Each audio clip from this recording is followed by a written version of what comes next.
गणपती बाप्पा मोरया, मंगलमूर्ती मोरया। गणेशोत्सव अवघ्या काही दिवसांवर येऊन ठेपलाय। महाराष्ट्राच्या प्रत्येक जिल्ह्यात, प्रत्येक गावात गणपती बाप्पाची वेगवेगळी रूप पाहायला मिळतात। असंच गणरायाचं एक विलोभनीय रूप नाशिकच्या गोदावरी काठी वसलेल्या पेशवेकालीन नवशा मारुती मंदिरात पाहायला मिळतं।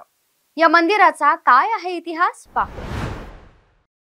नाशिकच्या गोदावरी काठी वसलेल्या नवशा मारुती मंदिर हे तब्बल 300 वर्ष पुरातन असून इसवी सन 1774 मध्ये राघोबा दादा आणि त्यांची पत्नी आनंदीबाई यांनी या मंदिराची स्थापना केली।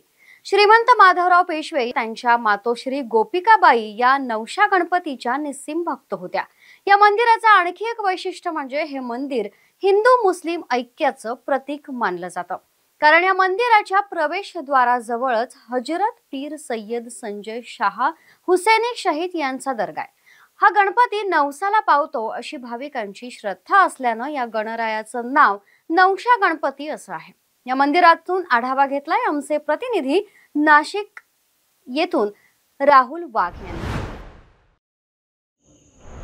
खरं तर नवशा गणपती हे पेशवेकालीन मंदिर असून या मंदिराच्या परंपरा रूढी आपण या मंदिराचे मुख्य ट्रस्टी आता आपल्यासोबत आहेत, आपण त्यांच्याकडून जाणून घेऊया।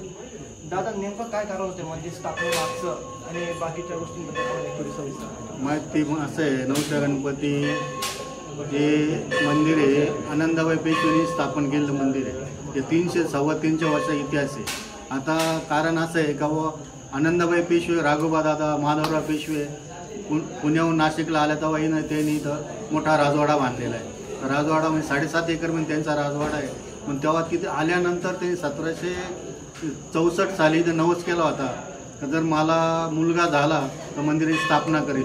त्यांना मुलगा झाला 1764-65ला मुलगा, ते नवस केला आणि त्यांना मुलगा झाल्यानंतर 1774 साली मंदिराची स्थापना केली। 73-74ला त्यांनी मंदिराची स्थापना केली। स्थापना केलं म्हणजे त्यांचा नवस पूर्ण झाला, मग त्यांना मुलगा झाला, त्याचं नाव विनायक ठेवण्यात आलं, म्हणून मंदिराची स्थापना केलेली आहे। गणेशोत्सवाच्या काळात या ठिकाणी काय काय कार्यक्रम राबवले जातात?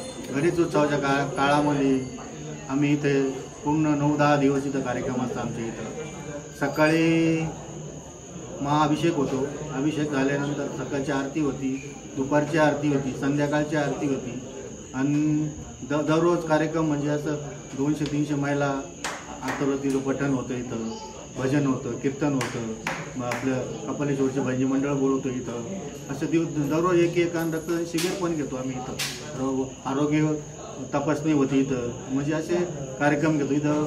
7व्या दिवशी महाप्रसाद असतो। महाप्रसाद जवळजवळ सगळ्या भाविकांना प्रसाद वाटतो, लाडू, पेढे आणि आपला याचा रव्याचा प्रसाद, असे म्हणजे दररोज असे काही ना काही कार्यक्रम असतात। आणि आमची मिरवणूक जी आहे त्याच्या ही 9व्या दिवशी आम्ही पहिल्या दिवशी गणपती बसवला की 9व्या दिवशी त्याचं विसर्जन असतं। त्या दिवशी मग आम्ही 9व्या दिवशी ढोलताच्या गजरामध्ये आनंदोली, आमच्या गंगापूर रोड आनंदोली गावातनं गोदावरी तीर जाऊन ते विसर्जन करतो। खरं तरी मंदिराची जी ट्रस्ट आहे किती सालापासून स्थापन करण्यात आली होती आणि प्रथम ट्रस्टी या मंदिराचे कोण होते? हे मंदिर जे स्थापन आहे आनंदाबाई पेशव्यांनीच केलं आहे। पहिले पेशव्यांच्या कारकिर्दीनंतर हे मंदिर जे आहे हे दुर्बस होतं, कुणी लक्ष दिलेलं नव्हतं। आमचे बंधू होते कैलासवासी युवराज जाधव, त्यांना एक अचंबा घडला होता का बाबा मी तर आहे तर कोणी येत नाही, पण त्याला तो येऊन काम करायला आला। गावाचे ग्रामस्थ घेऊन त्यांच्यावर आम्ही सगळे होतो। म्हणजे मंदिर पूर्ण दबलेलं होतं मातीमध्ये, मंदिर काढलं आम्ही आणि त्याच्यानंतर मग हे मंदिर आम्ही 2006ला मंदिर ट्रस्ट केलं आहे। त्याच्या आधी हे मंदिर कोणी पाहिलं नव्हतं, कोणी लक्ष दिलेलं नव्हतं। हे जुने मंदिराचे फोटो पण आहे, तर त्याच्यानंतर हे मंदिर सगळं डेव्हलप झालेलं आहे। खरं तर नवशा गणपती या ठिकाणी रोज नवीन दाम्पत्याला हा जो आरतीचा मान दिला जातो। आज आपल्यासोबत असं एक दाम्पत्य आहे, त्यांना आज या ठिकाणी आरतीचा मान दिला गेला होता। दादा, नेमकं काय कारण होतं आज तुम्ही आरती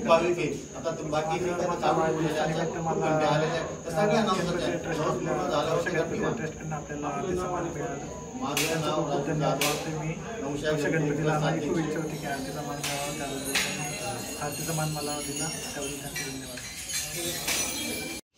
आपण आता नाशिकच्या नवशा गणपती या ठिकाणी आहोत आणि या ठिकाणाचं महत्त्व असं की हे नवशा गणपतीचं जे मंदिर आहे ते गोदावरी काठावर स्थित असून हे आपलं पेशवेकालीन मंदिर आहे। या ठिकाणी रोज नाशिककर व समस्त महाराष्ट्रातून भाविक हे मोठ्या प्रमाणात दर्शनासाठी येत असतात. आपण माझ्या पाठीमागे बघू शकतात की हे आपण मंदिराच्या प्रवेशद्वाराजवळ आता उभे आहोत आणि ह्या मंदिराचं एक विशेष महत्त्व असं आहे की ज्याचा नवस पूर्ण होतो त्यानंतर तो नवस फेडण्यासाठी समोरचं जे भाविक असतील ते या ठिकाणी एक घंटी बांधून जातात.